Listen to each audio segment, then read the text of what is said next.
Hello friends, welcome back my YouTube channel. ഇവിടെ മഴ പെയ്യുന്നുണ്ട് കേട്ടോ. അപ്പോൾ മഴയ്ക്ക് മുന്നേ ഒരു സംഭവം ഉണ്ടായി. അപ്പോൾ ഞാനെന്നാൽ ആ കാര്യങ്ങളെക്കുറിച്ചൊന്ന് സംസാരിക്കാമെന്ന് വിചാരിച്ചേ.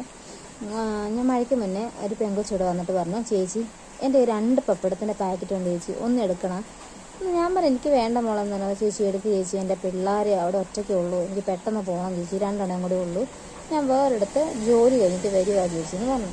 അപ്പം മഴയായതുകൊണ്ട് അവളോട് കുറച്ച് നേരം കയറി നിന്ന് കേട്ടോ. കയറി നിന്ന് കഴിഞ്ഞപ്പോഴത്തേക്കിന് കുറച്ച് കാര്യങ്ങളൊക്കെ അവിടെ ചോദിച്ചപ്പോൾ ഡിവോഴ്സാണ്. 25 വയസ്സേ ഉള്ളൂ. അപ്പോൾ ഡിവോഴ്സാണ്. അവളുടെ പിള്ളേരെ അവളാണ് നോക്കുന്നത്, ഭർത്താവ് അവളുടെ കൂടെ ഇല്ലെന്ന് പറഞ്ഞു. ഇത്രയും കാര്യങ്ങൾ പറഞ്ഞു. എന്തായാലും ഞാൻ ആ 40 രൂപ കൊടുത്ത് ആ പപ്പടം മേടിച്ചു കേട്ടോ. മേടിച്ച് അവളാളങ്ങ് പോയി. പക്ഷേ അവൾ പോയി കഴിഞ്ഞപ്പോൾ എനിക്ക് ഭയങ്കരമായിട്ട് വിഷമം വന്നു കേട്ടോ. കാരണം ഇപ്പം നമ്മുടെ കേരളത്തിൽ പകുതിയോളം 100-ൽ 99% കുട്ടികളും എനിക്ക് തോന്നുന്നത് ഈ ഒരു രീതിയിലാണ് ഇപ്പം നമ്മളിവിടെ കേരളത്തിൽ കണ്ടുവരുന്നൊരു കാര്യം. എന്താണെന്ന് പറഞ്ഞാൽ സ്കൂളിൽ നിന്നും കോളേജിൽ നിന്നുമൊക്കെ 19-ാമത്തെ വയസ്സിൽ ഇവരങ്ങ് പോയേക്കുവാണ്.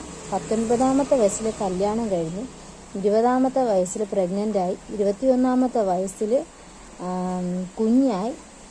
ആ കുഞ്ഞിൻ്റെ 1-ാമത്തെ പിറന്നാൾ മാത്രം ഭാര്യയും ഭർത്താവും കൂടെ നല്ല ആഘോഷമായിട്ട് എല്ലാവരെയും വിളിച്ചിട്ട് കൂടിയിട്ട് പിന്നെ 22, 23, 24, 25 വയസ്സൊക്കെ ആകും. പിന്നെ ഒരു ഡിവോഴ്സാണ്, അന്ന് സെപ്പറേറ്റാണ്. എന്നിട്ട് ഈ കൊച്ചുങ്ങളെ കൊടുക്കത്തുമില്ല. ചെറുക്കന് കൊച്ചിനെ കാണാതിരിക്കാനും പറ്റത്തില്ല. ഇപ്പം 2 പേര് സെപ്പറേറ്റ് ആയിട്ട് നിന്നുകൊണ്ട് തന്നെ പിന്നെ അവൻ വന്ന് പിള്ളേരെ കാണുക, അങ്ങനെ അവളുമായിട്ട് ഒരു ബന്ധമില്ല, ആ രീതിയിലൊക്കെയാണ്. അപ്പം നമ്മൾ ശരിക്കും പറഞ്ഞാൽ ആ കുഞ്ഞുങ്ങളൊന്ന് ആലോചിക്കണ്ടേ. എന്നാന്ന് വെച്ചിട്ടുണ്ടെങ്കിൽ നമ്മളിന്ന് സമൂഹത്തിൽ കാണുന്ന ഒരു കാര്യമാണ്, എത്ര മാതാപിതാക്കൾ പുതുതായിട്ട് വന്നാലും, അതായത് ഈ ചെറുക്കനൊരു പെണ്ണിനെ കിട്ടുമായിരിക്കും, അല്ലെങ്കിൽ പെണ്ണിനൊരു ചെറുക്കനെ കിട്ടുമായിരിക്കും. പക്ഷേ ഈ കുഞ്ഞുങ്ങൾക്ക് സ്വന്തം മാതാപിതാക്കൾ അവരെ നോക്കുന്ന പോലെ വേറെ ഒരു മനുഷ്യനും നോക്കാൻ പറ്റത്തില്ല. അതുകൊണ്ട് എൻ്റെ പൊന്നു മക്കളെ, ഒരു കാര്യം ഞാൻ പറയാം, നമ്മൾ സ്നേഹിക്കുന്നത് തെറ്റല്ല, ഒരുമിച്ച് ജീവിക്കുന്നത് തെറ്റല്ല, പ്രഗ്നൻ്റ് ആകുന്നത് തെറ്റല്ല. പക്ഷേ സമൂഹത്തിൽ നമുക്ക് ഇന്നത്തെ ഒരു കാലത്തിൽ പിള്ളേരുണ്ടാകാനും പിള്ളേരുണ്ടാകാതിരിക്കാനുള്ള ഓപ്ഷനൊക്കെ ഇന്ന് സമൂഹത്തിൽ ഇഷ്ടം പോലെ കാര്യങ്ങളുണ്ട്.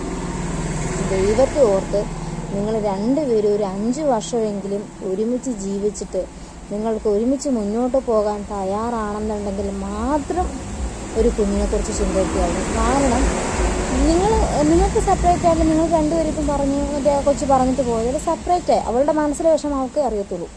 അപ്പോൾ അവൾ എന്നോട് ഇടയ്ക്കൊരു കാര്യം പറഞ്ഞു, ഇതിനിടയ്ക്ക് പറഞ്ഞു, ചേച്ചി അവന് വേറൊരു അഫെയർ ഉണ്ട് ചേച്ചി. അപ്പോൾ 2 കുഞ്ഞുങ്ങളുണ്ട്. അപ്പോൾ എനിക്ക് തോന്നുന്നത് ഈ ഒരു അഫെയർ വെച്ചിട്ടായിരിക്കാം ചിലപ്പോൾ 2-ാമത്തെ കുഞ്ഞിന് ആയത്. എൻ്റെ പൊന്നു ചെറുക്കന്മാരെ, നിങ്ങൾ എന്തിനാ കൊച്ചു പിള്ളേരുടെ ഇതുപോലെ ദ്രോഹം ചെയ്യുന്നത്?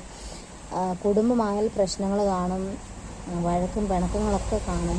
ഒരു പരിധി വരെ ഇതിനകത്ത് മാതാപിതാക്കൾക്ക് നല്ല പങ്കുണ്ട്. കാരണം സ്നേഹിച്ച് പോകുന്ന സമയത്ത് ലവേഴ്സ് തമ്മിൽ പല പ്രശ്നം ഉണ്ടായാലും മാതാപിതാക്കൾ അതിനകത്ത് ഇടപെട്ട് ആ പ്രശ്നം വഷളാക്കും. മകളെ വിളിച്ച് വീട്ടിലോട്ട് കൊണ്ടുവരും. കുറച്ച് കഴിയുമ്പോഴത്തേക്കും മകൾ പിന്നെ അങ്ങോട്ട് പോകാതാകും. സ്വന്തം മകൾ വീട്ടിൽ വന്ന ചില ചില അമ്മായിമ്മമാരെക്കാളും കഷ്ടമാണ്. അതുപോലെ ചില പിള്ളേരോട് പറഞ്ഞ് ഞാൻ കേട്ടിട്ടുണ്ട്. അതുകൊണ്ട് ദൈവത്തോർത്ത് മക്കളെ, ഞാനൊരു കാര്യം പറയാം, നിങ്ങൾ ചെറുപ്പത്തിലെ കല്യാണം കഴിക്കുന്നുണ്ടെങ്കിൽ കൊച്ചുങ്ങളെക്കുറിച്ച് ആലോചിക്കുമ്പം ഒരു 5-6 വർഷം കഴിഞ്ഞിട്ട് ആലോചിച്ചാൽ മതി. കാരണം ഇതുപോലുള്ള കുഞ്ഞുങ്ങളെയൊക്കെ നമ്മുടെ സമൂഹത്തിൽ നമ്മൾ നോക്കിയാൽ മതി. കാരണം 27 വയസ്സിന് ശേഷം ഒരു സാധാരണ ചെറുക്കൻ ഇന്ന് കേരളത്തിൽ പെണ്ണില്ല. എന്നാന്ന് വെച്ചിട്ടുണ്ടെങ്കിൽ പെണ്ണുണ്ട്, ഇഷ്ടം പോലെ പെണ്ണുങ്ങളുണ്ട്. പക്ഷേ ആ പെണ്ണുങ്ങളൊക്കെ കൂടുതൽ കൊച്ചു കാണും എന്നുള്ളതാണ് സത്യം. പിന്നെ ആ ചെറുക്കൻ വലിയ ചെറുക്കന്മാരുടെ പിള്ളേരെയും ആ ചെറുക്കൻ വളർത്തേണ്ട അവസ്ഥയാണ് ഇപ്പോൾ കേരളത്തിൽ വന്നുകൊണ്ടിരിക്കുന്നത്. അതുകൊണ്ട് ദൈവത്തോർത്ത് ഞാൻ പറയുകയാണ്, നിങ്ങൾക്ക് ഒരുമിച്ച് പോകാൻ കഴിയുന്ന ആ സമയം വരെ നിങ്ങൾ വെയിറ്റ് ചെയ്യുക. അതിനുശേഷം മാത്രം കുഞ്ഞുങ്ങളാകുക കേട്ടോ. അപ്പം ചേച്ചി ഇത് പറയാൻ എന്നെ യോഗ്യതയാണ് എന്ന് ചോദിക്കരുത്. ചില കാര്യങ്ങൾ ചേച്ചിക്ക് യോഗ്യതയുണ്ട്. കാരണം ചേച്ചി 19-ാമത്തെ വയസ്സിൽ ആർക്കും കൊടുത്ത് പോയിട്ടില്ല, 20-ാമത്തെ വയസ്സിൽ പ്രസവിച്ചിട്ടില്ല, 21-ാമത്തെ വയസ്സിൽ ഡിവോഴ്സ് ആയിട്ടില്ല.